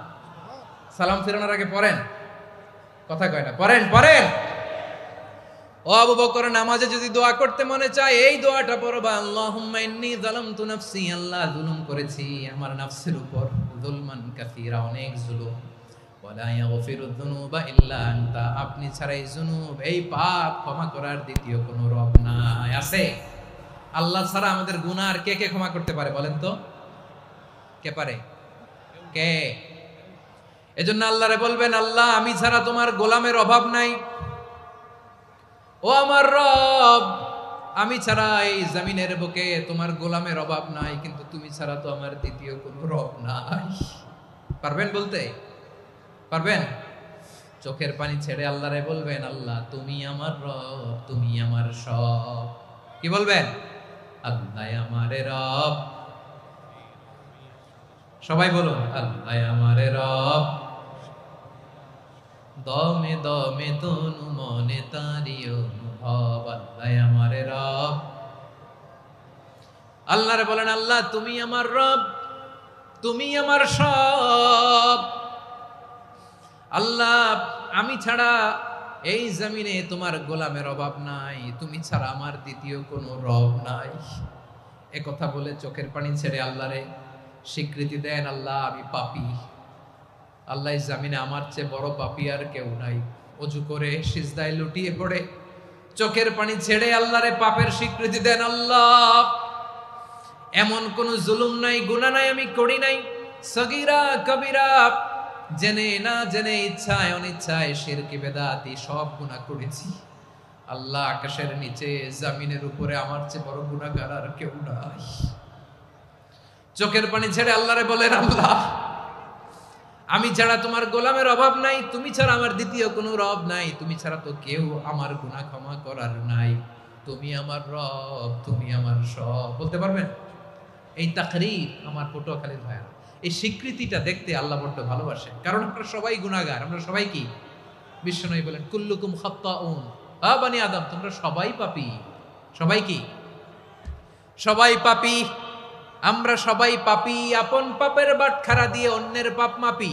আমরা যে পাপী এটা ভাবতে মনে চায় না কারো, খালি অন্যের পাপ দেখি আমরা, এটা ভুল। ওর এই পাপ, ও পাপী, ও জালেম, ও জাহান্নামী, এরকম একটা টেন্ডেন্সি। আমার যে কি হালাত এটার খেয়াল নাই। খেয়াল করতে হবে যে আমি সবচেয়ে বড় পাপী, ঠিক কিনা বলেন? পাপ করি নাই এমন কেউ আছি? হ্যাঁ আছি। কেউ না জানলেও জানে কে আমার পাপের ঘটনা? পৃথিবী না জানুক আমি তো জানি, আমি কি পাপ করেছি হায়। ও আমার কলিজার টুকরা ভাইয়েরা, মাথাটাকে নিচু করে জীবনের সব গুনার ফিরিস্তিগুলো একটা একটা করে স্বীকার করে আল্লাহরে বলেন, আল্লাহ আমি পাপী। আল্লাহ আমার চেয়ে বড় পাপী এই দুনিয়াতে কেউ নাই। আকাশের নিচে জমিনের উপরে আমার চেয়ে বড় পাপী কেউ নাই। একটা একটা করে আল্লাহ স্বীকার করি আমি পাপী। সব পাপের স্বীকৃতি দিলাম। পৃথিবী না জানুক আমি তো জানি, আমি কি পাপ করেছি হায়। আমার পাপের করলে বিচার, বাঁচার আমার নাই উপায়। দয়াময় তুমি মাফ করো আমায়, মাফ করো আমায়। আল্লাহ তাআলা যদি দয়া করে আমাদেরকে মাফ না করে, আমাদের বাঁচার কোনো উপায় নাই। আপনি কি ভেবেছেন আপনার নামাজ দিয়ে আপনি জান্নাতে যাবেন? আপনি তাহাজ্জুদ গুজার, সেজদা দিতে দিতে কপালে দাগ ফেলেছেন, এটা আপনারা জান্নাতে নেবে না? আপনি এলাকার সবচেয়ে বড় হাতেম তাই দানশীল, এই দানের ভরসায় বসে আছেন, কশিন কালো না। আমাদের নামাজ, আমাদের রোজা, আমাদের ইবাদত, এগুলোকে মিজানের পাল্লায় উঠালে কোনো ওজনই হবে না। তবে আমাদের একটা কৌশল জানা আছে, আমরা আল্লাহর রহমতের ভিখারি। আমরা সেদিন আগেই গুনার স্বীকৃতি দিয়ে দেব। আমরা বলবো, আল্লাহ তুমি প্রশ্ন করার আগে তোমার একটা কথা বলি, আমারে কিছু জিজ্ঞেস করো না, আমি সব করেছি। এমন কোন পাপ নাই যে পাপ আমারে দিয়ে হয় নাই। তোমার রহমত দিয়ে তুমি জান্নাতে পাঠাবা, তোমার দয়ায় জান্নাতে যেতে চাই, আমল দিয়ে না। পারবেন বলতে? কিয়ামতের দিন আমরা বলবো, আল্লাহ আমার আমল দিয়ে জান্নাত চাই না, আমি তোমার দয়া দিয়ে জান্নাত চাই। তোমার দয়া ছাড়া আমার কোনো উপায় নাই। কারণ আল্লাহ যদি বিচার করে বাঁচার কারো উপায় নাই। আল্লাহ যদি বলে ফেলেন তুই এটা করলি কেন, ওখানে গেলি কেন, কোরআনে 1000 বার নিষেধ করলাম তারপরেও এই পাপে জড়ালি কেন, এরকম প্রশ্ন ছুড়ে দিলে আমার উত্তর আছে? বাঁচার কোনো উপায় আছে? রোজ হাসরে হে আল্লাহ আমার করোনা বিচার, আল্লাহ করোনা বিচার। বিচার চাহি না তব দয়া চাই, এ গুনাহগার করোনা বিচার। আপনার আমল দিয়ে জান্নাতে যাবেন? কি দিয়ে যাবেন? আল্লাহর দয়া দিয়ে। আল্লাহর রহম আর দয়া ছাড়া কেউ জান্নাতের চেহারাও দেখতে পাবে না। আমার প্রিয় ভাইরা, এই দোয়া আল্লাহর কাছে পছন্দনীয় হওয়ার কারণ 3টা। দোয়ার প্রথম অংশে আছে তাওহীদ, আল্লাহর একত্ববাদের ঘোষণা। এই দোয়ার দ্বিতীয় অংশ আছে তাসবিহ, আল্লাহর প্রশংসা সূচক বাণী। এই দোয়ার 3 নাম্বার অংশ পাপের স্বীকৃতি। তাহলে আমরা সবাই গুনাহগার। আমরা আল্লাহর কাছে পাপের স্বীকৃতি দিয়ে বলবো, ও আল্লাহ ইন্নী কুনতু মিনাজ জালিমিন, আমরা জুলুম করেছি, পাপ করেছি, অন্যায় করেছি, আল্লাহ বুঝতে পারি নাই, শয়তানের ওয়াসওয়াসায় পড়ে, বন্ধুর পাল্লায় পড়ে, নফসের খায়েশ মিটাতে যে আল্লাহ করে ফেলেছি। তুমি গুনাহ না মাফ না করলে আমাদের গুনাহ মাফ করার দ্বিতীয় কেউ নাই, ঠিক কিনা বলেন? এভাবে অনুতপ্ত হয়ে যদি আল্লাহর কাছে দোয়া করেন, দেয়ালে পিঠ থেকে গেছে, কোনো রাস্তা নাই বের হওয়ার, ওই মুহূর্তেও আপনাকে বিপদ থেকে উদ্ধার করবে কে? বিশ্বনবী চরম বিপদে পড়লে দুটা দোয়া পড়তেন। প্রথম হলো এটা, লা ইলাহা ইল্লা আনতা সুবহানাকা ইন্নী কুনতু মিনাল জালিমিন। এই দোয়াটা আমরা বেশি বেশি পড়ব প্রিয় ভাইরা। রাজি আছেন? সবাই আওয়াজ করে পড়ুন ইনশাআল্লাহ। আমার প্রিয় ভাইয়েরা, বিপদে পড়লে বিশ্বনবী আরো একটা দোয়া পড়তেন, লা ইলাহা ইল্লাল্লাহুল আযীমুল হালিম, লা ইলাহা ইল্লাল্লাহু রাব্বুল আরশিল আযীম, লা ইলাহা ইল্লাল্লাহু রাব্বুস সামাওয়াতি ওয়াল আরদি ওয়া রাব্বুল আরশিল কারীম। এই যে বললাম, রেকর্ড হয়ে গেছে, এখন তো আর ইনস্ট্যান্ট মুখস্থ না হলো, পরে মুখস্থ করে নেবেন। আল্লাহ ছাড়া কোনো উপাস্য নাই, তিনি সুমহান, মহা সহিষ্ণু। আল্লাহ ছাড়া কোনো উপাস্য নাই, তিনি সুমহান, আরশের অধিপতি। আল্লাহ ছাড়া কোনো উপাস্য নাই, তিনি আকাশের মালিক, জমিনের মালিক, তিনি সুবিশাল আরশের অধিপতি। সুবহানাল্লাহ পড়েন। এই দোয়াটা কেউ যদি পড়ে যদি এর ওসিলা করে দোয়া করে, তাকে বিপদ থেকে মুক্তি দেয় কে? মনে থাকবে আপনাদের? তাহলে বিপদের প্রথম ধাক্কায় কি যেন পড়তে হয়? ইন্না লিল্লাহ। তারপরে কি বলে আল্লাহর কাছে নিজেকে সঁপে দিতে হয়? দেয়ালে পিঠ থেকে গেলে লা ইলাহা ইল্লা আনতা সুবহানাকা ইন্নী কুনতু মিনাজ জালিমিন। দুই নাম্বার হচ্ছে লা ইলাহা ইল্লাল্লাহুল আযীমুল হালিম, লা ইলাহা ইল্লাল্লাহু রাব্বুল আরশিল আযীম, লা ইলাহা ইল্লাল্লাহু রাব্বুস সামাওয়াতি ওয়াল আরদি ওয়া রাব্বুল আরশিল কারীম। মনে থাকবে? ইনশাআল্লাহ বলেন সবাই, আওয়াজ করে সবাই ইনশাআল্লাহ। অনেক সময় এমন হয়, হঠাৎ বিপদের সম্মুখীন হই আমরা, রেডি হয়ে বের হয়েছে অফিসে, হঠাৎ অ্যাক্সিডেন্টে পড়ে যাই, হঠাৎ পেটের ব্যথায় অজ্ঞান, এরকম হয় না? আপনাদের হয় না? বিষ্ণু ইসলাম বলেন, আকস্মিক দুর্ঘটনার বিপদ থেকে যদি কেউ বাঁচতে চায়, সকাল সন্ধ্যা যেন প্রত্যেকে এই দোয়াটা পড়ে। সকালে যদি 3 বার পড়ে, সন্ধ্যা পর্যন্ত হঠাৎ বিপদ থেকে সে রক্ষা পাবে। To be protected from sudden calamity, sudden disaster, sudden calamity, হঠাৎ বিপদ, হঠাৎ ভয়ঙ্কর কোন আকস্মিক বিপদ থেকে আল্লাহ বাঁচায় দিবে। সকালে পড়লে সন্ধ্যা পর্যন্ত প্রোটেক্টেড, সন্ধ্যাবেলায় যদি 3 বার পরে সকাল পর্যন্ত প্রোটেক্টেড। সুবহানাল্লাহ পড়ে। দোয়াটা কি? দোয়াটা হচ্ছে বিসমিল্লাহিল্লাযী লা ইয়াদুররু মা'a ইসমিহি শাইউন ফিল আরদি ওয়ালা ফিস সামাই ওয়া হুয়াস সামিউল আলিম। ছোট না? অনেক ছোট, মুখস্থ করবেন। বিসমিল্লাহিল্লাযী লা ইয়াদুররু মা'a ইসমিহি শাইউন ফিল আরদি ওয়ালা ফিস সামা। ওই আল্লাহর নাম নিচ্ছি, যে আল্লাহর নামের বরকতে আকাশ জমিনের কোনো কিছু কারো কোনো ক্ষতি সাধন করতে পারে না। তিনি সর্বশ্রোতা, সর্বজ্ঞ। সুবহানাল্লাহ পড়েন। পড়বেন এই দোয়াটা, বিসমিল্লাহিল্লাযী লা ইয়াদুররু মা'a ইসমিহি শাইউন ফিল আরদি ওয়ালা ফিস সামাই ওয়া হুয়াস সামিউল আলিম। ফজরের পরে 3 বার, মাগরিবের পরে 3 বার যদি কেউ পড়ে, প্রোটেক্টেড, যে কোনো হঠাৎ বিপদ থেকে প্রোটেক্টেড। প্রোটেক্ট করেন কে? ওই আল্লাহর নাম নিচ্ছি, যে আল্লাহর নামের ওসিলায় আকাশ জমিনের কোনো কিছু কোনো ক্ষতি করতে পারে না। সুবহানাল্লাহ পড়েন। আচ্ছা, এবার আমাদের জীবনে দুশ্চিন্তা আছে না নাই বলেন? Tension, hyper tension, anxiety, depression, চিন্তা, টেনশন নাই, এরকম কে কে আছে দেখি? হাত তোলেন। ওই যে হাত তুলছে এক আল্লাহর ওলি, ওই যে। টেনশন নাই তোমার? মাশাআল্লাহ। ও না বুঝে তুলছে, জোকের চোটে, জোশের ঠেলায় ধাক্কায় তুলে ফেলছে। সবার জীবনে টেনশন আছে না নাই? এই দুশ্চিন্তা, পেরেশানি, মারাত্মক পেরেশানি থেকে মুক্তি পাওয়ার জন্য বিষ্ণু ইসলাম 2টো দোয়া পড়তেন। কয়টা? অনেকগুলো পড়তেন। স্পেশাল 2টো দোয়া আজকে আপনাদের শিখায়া যাব, শুনবেন না? কষ্ট হচ্ছে? সংক্ষিপ্ত মুনাজাত দিয়ে দেই। ওরে আল্লাহ, আমি তো 9:30 ক্রস করে ফেলছি মাসুদ ভাই, খেয়াল করে নেই। আরো কয়েক মিনিট? ঠিক আছে, ঠিক আছে। পেরেশানিতে পড়লে, টেনশনে পড়লে এই দোয়াটা, প্রিয় ভাইরা, বিষ্ণু ইসলাম যখন খুব বিপদে পড়তেন, দুশ্চিন্তা ওনাকে ঘিরে ধরতো, উনি পড়তেন ইয়া হাইয়ু ইয়া কাইয়ুম বিরহমাতিকা আস্তাগীথ, ইয়া হাইয়ু ইয়া কাইয়ুম বিরহমাতিকা আস্তাগীথ, ইয়া হাইয়ু ইয়া কাইয়ুম, হে শাশ্বত অবিনশ্বর, হে চিরঞ্জীব, বিরহমাতিকা আস্তাগীথ, তোমার রহমতের উসিলায় তোমার কাছে ফরিয়াদ করি। এটা পড়তেন।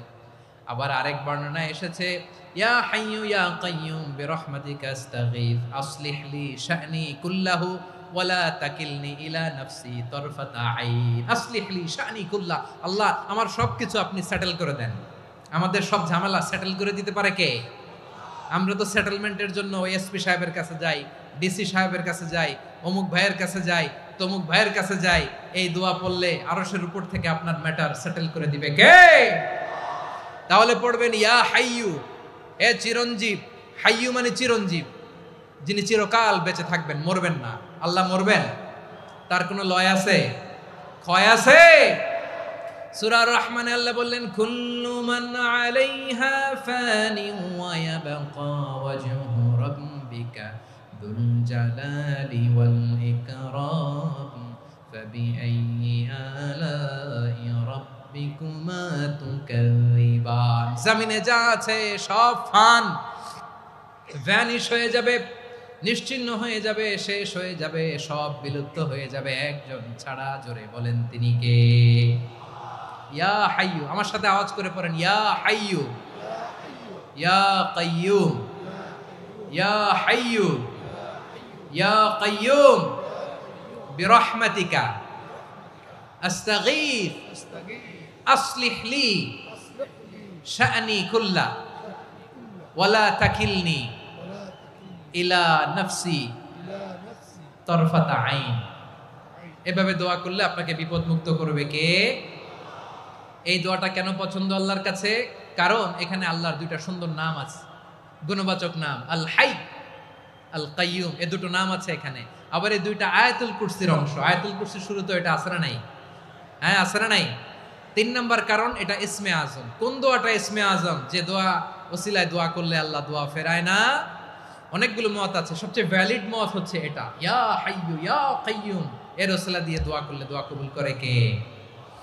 2 নম্বরে বিশ্বনবী মারাত্মক বিপদে পড়লে আরেকটা দোয়া পড়তেন, আল্লাহুম্মা ইন্নী আবদুক। আগে দোয়াটা পড়ি, শুনেন। আল্লাহুম্মা ইন্নী আবদুক ওয়া ইবনু আবদিক ওয়া ইবনু আমাতিক নাসিয়াতি বিয়াদিক মাদিন ফিয়া হুকমুক আদলুন ফিয়া কাদাউক আসআলুকা বিকুল্লি ইসমিন হুয়া লাক সাম্মাইতা বিহি নাফসাক আও আনসালতাহু ফি কিতাবিক আও আল্লামতাহু আহাদাম মিন খালকিক أو استأثرت به في علم الغيب عندك أن تجعل القرآن ربيع قلبي ونور صدري وجلاء حزني وذهاب همي। سبحان الله পড়েন। বিশ্বনবী বলতেন আল্লাহুম্মা ইন্নী আবদুক, ও আল্লাহ আমি আপনার গোলাম, ওয়াবনু আবদিক, গোলামের ঘরের গোলাম, ওয়াবনু আমাতিক, বাদির ঘরের গোলাম। মানে আল্লাহ আমি আপনার গোলাম, আমার বাবা আব্দুল্লাহ ছিল আপনার গোলাম, আমার মা আমিনা ছিল আপনার বাদী। মানে আমরা গোলাম বংশের, সব গোলাম। নিজেরে এর চেয়ে আর ছোট করে আল্লাহর কাছে উপস্থাপন করা যায় আমার ভাইয়েরা? কথা কি বুঝতেছেন? নিজেকে এর চাইতে ছোট, নগণ্য আর তুচ্ছ করে আল্লাহর সাথে প্রেজেন্ট করা যায়? বিশ্বনবী বললেন ও আল্লাহ আমি আপনার গোলাম, গোলামের ঘরের গোলাম, দাসীর ঘরের গোলাম, নাসিয়াতি বিয়াদিক, আমার মাথার চুলের ছুটি আপনার হাতের মুঠোয়। আপনি ডানে টান দিলে আমি ডানে যেতে বাধ্য, আপনি বাঁয়ে টান দিলে বাঁয়ে যেতে বাধ্য। সুবহানাল্লাহ বলেন। পিছনে 2-1 ভাই দাঁড়ালেন কেন? হ্যাঁ, বসুন। জায়গা চেঞ্জ করতেছে, সেই দুপুর থেকে বসে আছে আমি জানি। মাশাআল্লাহ, কেউ 2-1 বেরিয়েছে, গ্যাপ পূরণ করতেছে। মাশাআল্লাহ। পড়েন সুবহানাল্লাহ আলহামদুলিল্লাহ লা ইলাহা লা ইলাহা ইল্লাল্লাহু মুহাম্মাদুর রাসূলুল্লাহ সাল্লাল্লাহু আলাইহি ওয়াসাল্লাম। বিশ্বনবী বললেন আল্লাহ আমার মাথার চুলের ঝুঁটি আপনার হাতের মুঠোয়। আচ্ছা, এইভাবে কাকে ধরা হয়? যে খুব ছোট, ঠিক কি না? নিজেকে কত ছোট করলেন বিশ্বনবী। ও আল্লাহ আমার মাথার চুলের ঝুঁটি আপনার হাতের মুঠোয়, আপনি ডানে টানলে আমি ডানে যাব, বাঁয়ে টানলে বাঁয়ে যাব। আল্লাহ আসআলুকা বিকুল্লি ইসমিন হুয়া লাক নাসিয়াতি বিয়াদিক মাদিন ফিয়া হুকমুক, আপনার নির্দেশ আমার উপর কার্যকর হবেই হবে। আদলুন ফিয়া কাদাউক, আপনার ফয়সালা যেই ফায়সালাই আপনি আমার জন্য করেন এটাই ইনসাফ। সুবহানাল্লাহ বলেন। আমরা আল্লাহর ফায়সালায় সন্তুষ্ট হতে চাই না। কত কমপ্লেইন, আল্লাহ তুমি এটা দিলা না, ওইটা পাইলাম না, ওইটা হইল না রে, এরকম অভিযোগ কমপ্লেইন আমাদের আছে না নাই? আর বিশ্বনবী বলতেন আদলুন ফিয়া কাদাউ, আল্লাহ আমার জন্য তোমার যেটা ফায়সালা এটাই সবচেয়ে শ্রেষ্ঠ ইনসাফ, এর চেয়ে ইনসাফ আর হতে পারে? এভাবে কায়মান বাক্যে আল্লাহর কাছে বিশ্বনবী দোয়া করতেন। এরপরে বিশ্বনবী বললেন, আল্লাহ তোমার যত নাম আছে সব নামের ওসিলায় দোয়া করি, যে নাম তুমি আমাদেরকে জানিয়েছো, যে নাম তুমি আমাদেরকে জানাও নাই, যে নাম তুমি কোরআনে নাজিল করেছো, যে নাম নাজিল করো নাই, যে নাম শুধু নবীদেরকে জানিয়েছো। আর আল্লাহর এমন কিছু চমৎকার চমৎকার সুন্দর সুন্দর নাম আছে, এই নামগুলো রব্বুল আলামিন কাউকে জানাবে না। সুবহানাল্লাহ বলেন।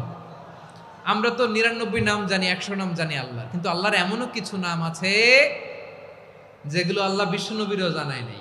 এগুলো আল্লাহ ইলমুল গায়বে রেখে দিয়েছেন। দোয়ার সময় বলবেন, আল্লাহ তোমার যেই নামগুলো জানি, যেগুলো জানি না, যেগুলো কোরআনে আছে, যেগুলো নাই, যেগুলো নবীরে খাস ভাবে জানাইছো ওগুলোর উসিলায়, যেগুলো কোনোদিন জানাবাও না তোমার ওই নামের উসিলাও তোমার কাছে চাই। আল্লাহ কোরআনকে আমার হৃদয়ের বসন্ত বানাও, আমার বক্ষের জ্যোতি বানাও, আমার চিন্তা দুশ্চিন্তা তুমি দূর করে দাও। বিশ্বনবী বললেন, এই কালিমাগুলো, এই বাক্যগুলো পড়ে যদি কেউ আল্লাহর কাছে ফরিয়াদ করে, তার হৃদয় থেকে দুশ্চিন্তা কাটিয়ে দিবে কে? পড়বেন, এই দোয়াগুলো পড়বেন। আচ্ছা, সব শেষে বলি, ঋণের বোঝায় যারা জর্জরিত, বিষ্ণু ইসলাম চমৎকার একটা দোয়া শিখিয়েছেন। আমাদের অনেকে ঋণের বোঝায় জর্জরিত, আছে না নাই? এদিকে কেউ আছেন? থাকলে হাত তোলার দরকার নেই, থাকলে এই দোয়াটা পড়বেন। এক সাহাবীর নাম আবু উমামা, নামাজের ওয়াক্ত ছাড়া উনি মসজিদে যেয়ে বসে আছে। বিশ্বনবী বললেন, কি রে আবু উমামা, নামাজের তো ওয়াক্ত হয় নাই, মসজিদে কি?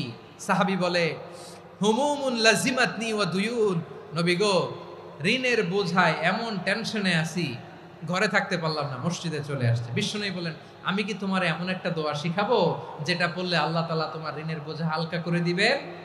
আবু উমামা বললেন, ইয়া রাসূলুল্লাহ, অবশ্যই শিখাবেন। বিশ্বনবী বললেন, তাহলে তুমি পড়বা, আল্লাহুম্মা ইন্নী আউযু বিকা মিনাল হাম্মি ওয়াল হাযান ওয়া আউযু বিকা মিনাল জুবনি ওয়াল বুখল ওয়া আউযু বিকা মিন গালাবাতিদ দাইনি ওয়া কাহরির রিজাল। ও আল্লাহ, তোমার কাছ থেকে দুশ্চিন্তা থেকে পানাহ চাই, কৃপণতা, ভীরুতা, অলসতা, কার্পণ্যতা, এই সব কিছু থেকে, মানুষের কঠোরতা, আমার উপর মানুষের আধিপত্য এবং ঋণের বোঝা থেকে পানাহ চাই। এই দোয়াটা যখন বিশ্বনবী শিখাই দিলেন, আবু উমামা বারবার এই দোয়া পড়ে, আল্লাহুম্মা ইন্নী আউযু বিকা মিনাল হাম্মি ওয়াল হাযান ওয়া আউযু বিকা মিনাল আজজি ওয়াল কাসাল ওয়া আউযু বিকা মিনাল জুবনি ওয়াল বুখল ওয়া আউযু বিকা মিন গালাবাতিদ দাইনি ওয়া কাহরির রিজাল। আবু উমামা বলে, এই দোয়া আমি পড়তে লাগলাম আর পড়তে লাগলাম, কিছুদিন পরে দেখা গেল বিশ্বনবীর শেখানো এই দোয়ার বদৌলতে আল্লাহ তাআলা আমার সব ঋণ পরিশোধের ব্যবস্থা করে দিয়েছেন। পড়বেন পড়বেন। আমার প্রিয় পটুয়াখালীর ভাইয়েরা, বিশ্বনবীর জামাতা সাইয়্যিদিনা আলী রাদিয়াল্লাহু তাআলা আনহুর কাছে এক লোক এসে বলে, হে আলী, ঋণের বোঝায় আমি জর্জরিত, আমার কিছু অর্থ দিয়ে সাহায্য করো। সাইয়্যিদিনা আলী রাদিয়াল্লাহু তাআলা আনহু বললেন, আমি কি তোমারে এমন একটা দোয়া শিখাবো যেটা বিশ্বনবী আমাদের শিখিয়েছেন? এই দোয়া যদি তুমি পড়ো, লাউ কানা আলাইকা মিসলু জাবালিন কাবীরিন দাইনান আদাল্লাহু আনকা, পাহাড় পরিমাণে যদি ঋণের বোঝা হয়, আল্লাহ এটা পরিশোধের ব্যবস্থা করে দিবেন। ছোট্ট একটা দোয়া বিশ্বনবী শিখালেন, বললেন তুমি পড়বা, আল্লাহুম্মা কফিনি বিহালালিকা আন হারামিকা ওয়া আগনিনি বিফাদলিকা আম্মান সিওয়াক। মুখস্থ আছে? হ্যাঁ আছে। আল্লাহুম্মা কফিনি বিহালালিকা আন হারামিক, আল্লাহ তোমার হালাল দিয়ে আমাকে পরিতুষ্ট করো, হারাম থেকে বাঁচিয়ে রাখো, আর তোমার অনুগ্রহে মানুষের মুখাপেক্ষী যেন আমি না হই, আমি যেন সবসময় তোমার মুখাপেক্ষী হয়, ওই তৌফিক দিও। সুবহানাল্লাহ পড়েন। এই দোয়া বেশি বেশি পড়লে ঋণের বোঝা হালকা করে দিবে কে? তাহলে প্রিয় ভাইয়েরা, বিপদে পড়লেই প্রথমে কি পড়বেন? পটুয়াখালী ভুইলা গেছে, বিপদে পড়লেই প্রথমে ইন্না লিল্লাহ কি বলে নিজেকে আল্লাহর কাছে সঁপে দিতে হয়? হাসবুনাল্লাহ। চরম বিপদে দেয়ালে পিঠ থেকে গেছে, তখন লা ইলাহা ইল্লা আনতা সুবহানাকা ইন্নী কুনতু মিনাজ জালিমিন। এরপরে লা ইলাহা ইল্লাল্লাহুল আযীমুল হালিম, এই দোয়া। আকস্মিক বিপদ, হঠাৎ যেন কোনো বিপদ আমাকে পেয়ে না বসে, এটার জন্য বিসমিল্লাহিল্লাযী লা ইয়াদুররু মা ইসমিহি শাইউন ফিল আরদি ওয়ালা ফিস সামাই ওয়া হুয়াস সামিউল আলীম। সকালে 3 বার, রাতে 3 বার। আর মারাত্মক tension, hyper tension, anxiety, depression থেকে বাঁচার জন্য 2 দোয়া, ইয়া হাইয়্যু ইয়া কাইয়্যুম, ইয়া হাইয়ু ইয়া কাইয়ুম, মনে থাকবে? আর আল্লাহুম্মা ইন্নী আবদুক, এই দোয়া। ঋণ থেকে বাঁচার জন্য দুই দোয়া, আল্লাহুম্মা ইন্নী আউযু বিকা মিনাল হাম্মি ওয়াল হাযান, এটা। আর আল্লাহুম্মা কফিনি বিহালালিকা আন হারামিকা ওয়া আগনিনি বিফাদলিকা আম্মান সিওয়াক। আর সব সময় পড়ার জন্য একটা আমল দিয়ে যাই, উঠতে বসতে, অফিসে যাচ্ছেন, অফিস থেকে ফিরতেছেন, বসে আছেন, শুয়ে আছেন, ছোট্ট এক শব্দে আমরা যেন বেশি বেশি পড়ি আস্তাগফিরুল্লাহ। আওয়াজ করে আমার সাথে পড়ুন আস্তাগফিরুল্লাহ, আবার পড়ুন আস্তাগফিরুল্লাহ। আল্লাহ রাসূল সাল্লাল্লাহু আলাইহি ওয়াসাল্লাম বলেন, মান লাজিমাল ইস্তিগফার, যে সব সময় এরকম ইস্তিগফারের সাথে লেগে থাকে, জাআলাল্লাহু লাহু মিন কুল্লি যিকিন মাখরাজা, আল্লাহ তাআলা তাকে কোনো বিপদে আটকান না, সে জীবনে আটকাবে না, যে কোনো বিপদে আল্লাহ তার রাস্তা বের করে দিবেন। Way out, you will get a way out and solution. সুবহানাল্লাহ। ওয়া মিন কুল্লি হাম্মিন ফারাজা, দুশ্চিন্তা মুক্ত হবে। ওয়া ইয়ারযুকহু মিন হাইসু লা ইয়াহতাসিব, এমন জায়গা থেকে আল্লাহ রিজিকের বন্দোবস্ত করবে যেটা সে কল্পনাও করে না। আওয়াজ করে পড়েন সুবহানাল্লাহ। তাহলে মনে থাকবে আস্তাগফিরুল্লাহর কথা। সব শেষ কথা বলবো, সব শেষ আমার প্রিয় ভাইয়েরা। এটা গেল নিজের বিপদ। কিসের বিপদ? নিজে যদি বিপদে পড়েন। অন্যের বিপদ যদি দেখেন, এটার জন্য একটা দোয়া আছে। অনেক সময় আমরা দেখি হাসপাতালে ক্যান্সারের 3rd স্টেজে চলে গেছে, লোকটা হ্যাংলা হয়ে চিকন হয়ে হায়রে কি কষ্ট পায়, দেখি না? বিষ্ণু বলে একটা দোয়া যদি কেউ অন্যের কোনো বিপদ দেখে পড়ে, ওই বিপদ তার জীবনে কখনো আসবে না। শুনবেন? শোনার আগ্রহ আছে? অনেক সময় হয় যে আমরা মহাসড়ক দিয়ে যখন চড়ি, দুর্ঘটনায়, আইরে আল্লাহ, দুর্ঘটনায় মানুষের মাথা একদিকে, দেহ আরেকদিকে, ব্লিডিং, এরকম হয় না? আল্লাহ তুমি হেফাজত করো। বিশ্বনবী বলেন, এই দুর্ঘটনা দেখে কেউ যদি এই দোয়াটা পড়ে, তার জীবনে সে কোনোদিন এরকম অ্যাক্সিডেন্টের সম্মুখীন হবে না। শুনবেন? বিশ্বনবী বলেন, অন্যের বিপদ দেখে কেউ যদি পড়ে, আলহামদুলিল্লাহিল্লাযী আফানি মিম্মা বতালাকা বিহি ওয়া ফাদ্দালানি আলা কাসীরিম মিম্মান খালাকা তাফদীলা, মানে প্রশংসা সে আল্লাহর, যে আল্লাহ তাআলা তোমাকে যেই জিনিস দিয়ে পরীক্ষা করেছে, আমাকে ওইটা থেকে বাঁচিয়ে দিয়েছে।